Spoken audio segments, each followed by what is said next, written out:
So developing a new generation of engineers for the 21st century is a must. And without that, I don't think we can change the world.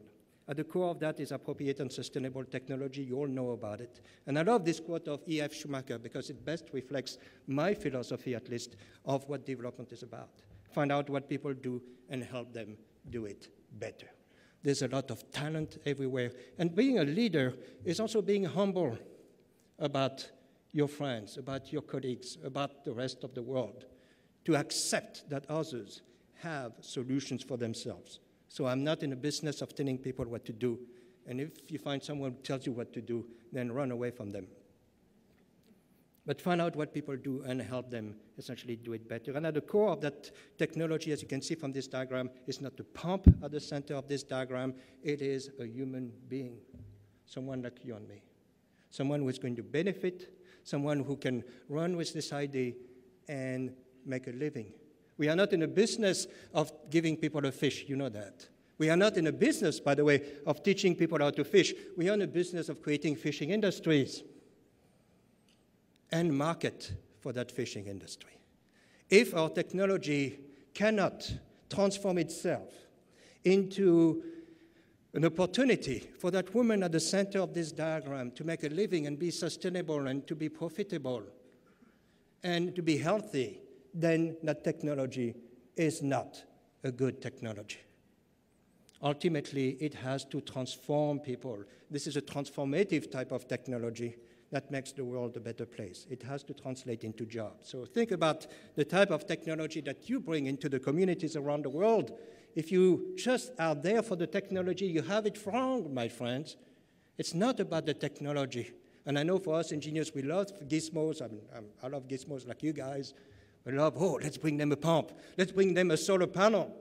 Well, you know, I can show you example upon examples of well-intended, essentially, projects that have failed because the technology did not translate into positive changes in a community. So it has to translate into peace.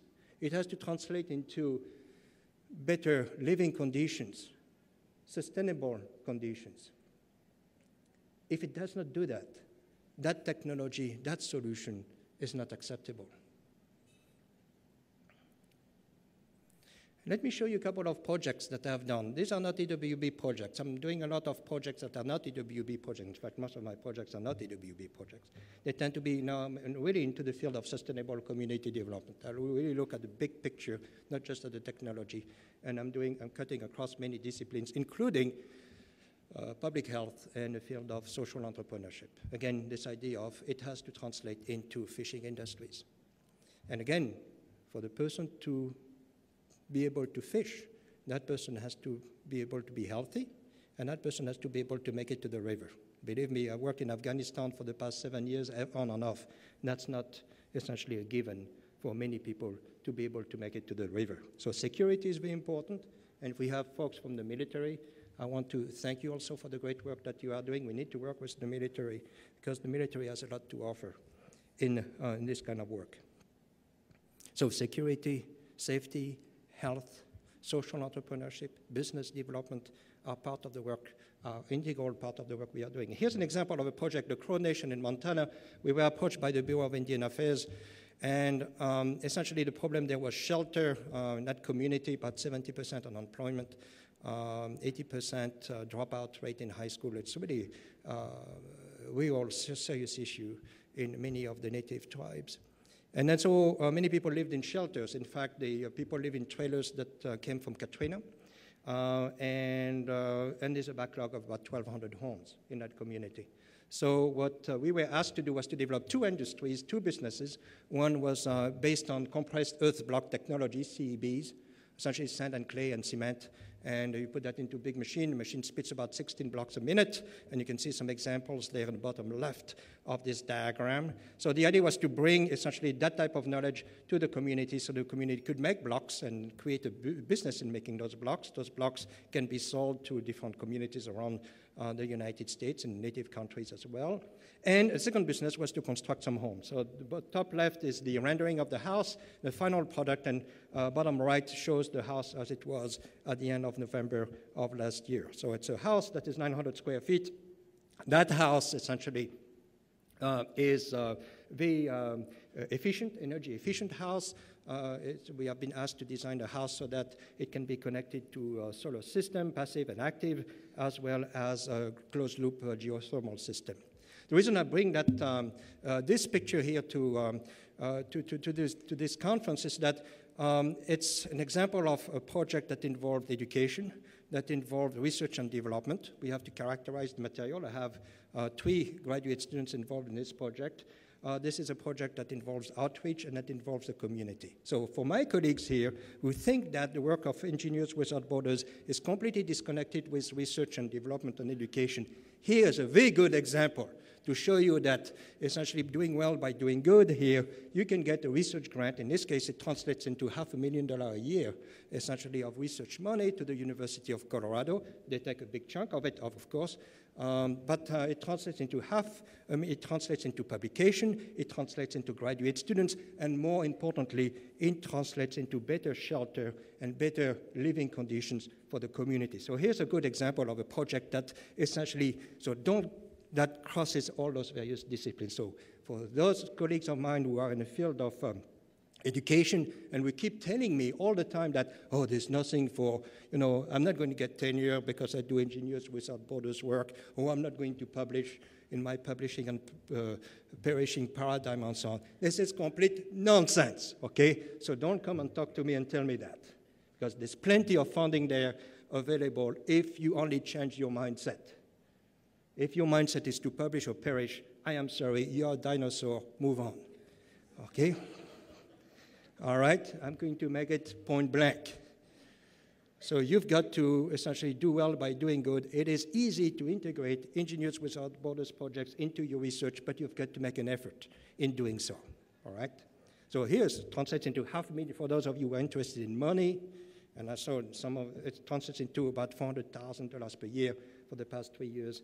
And now we are moving, we have been asked by the Bureau of Indian Affairs to move on from and repeat the same methodology to the Ute Mountain Ute in southern Colorado. So, and we have 425 tribes there, so we're going to be in that business for a long, long time, right? I hope so.